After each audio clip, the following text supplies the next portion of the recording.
पानी लेके जब जा रही थी भरने, खाली घड़े लेके जा रही थी, तो एक महिला ने कहा तुम्हें पता है मेरा बेटा क्या है? तो क्या है तुम्हारा बेटा? बोला मेरा बेटा जो है बहुत बड़ा ज्योतिषी है, बड़े बड़े धन्ना सेठ उनके पास आते हैं अपनी जन्मपत्री लेकर के और लोगों के भाग्य को बताता है। बड़े बड़े लोग आते हैं, बड़े बड़े उसको उपहार मिलते हैं। बैठे तो बैठे, ठीक है। दूसरी बोली बस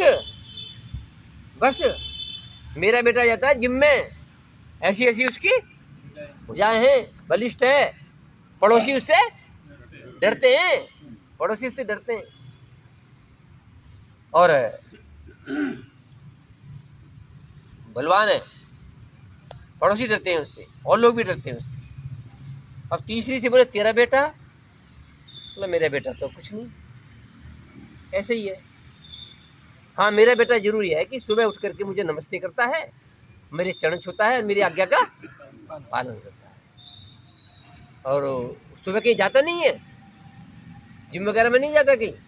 बोले हाँ जाता है। वो कहाँ? पूरा आरएसएस की शाखा लगती है, आरएसएस की शाखा में जाता है। तो अच्छा। और कभी कभी वो देशभक्ति के गीत गाता रहता है। ठीक है, इतनी बात होगी। अब तीनों घड़ा लेकर के आ रही थी भरा हुआ, तो पहली वाली का बेटा आया, पहली वाली का बेटा आया।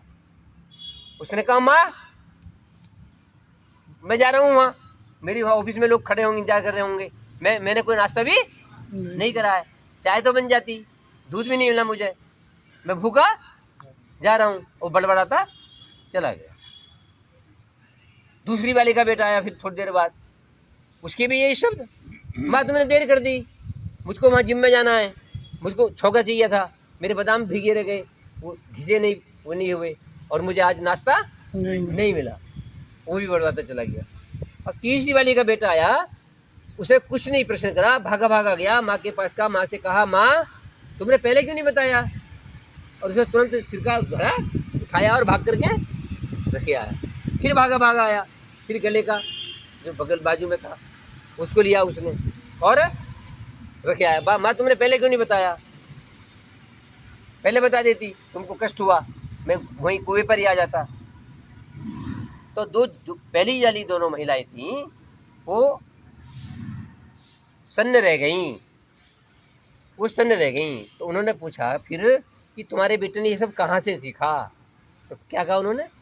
संघ की शाखा में जाता है, वहाँ ये सारी बातें बताई जाती हैं। ये क्या है? नर सेवा नारायण सेवा का भाव आता है। पक्का।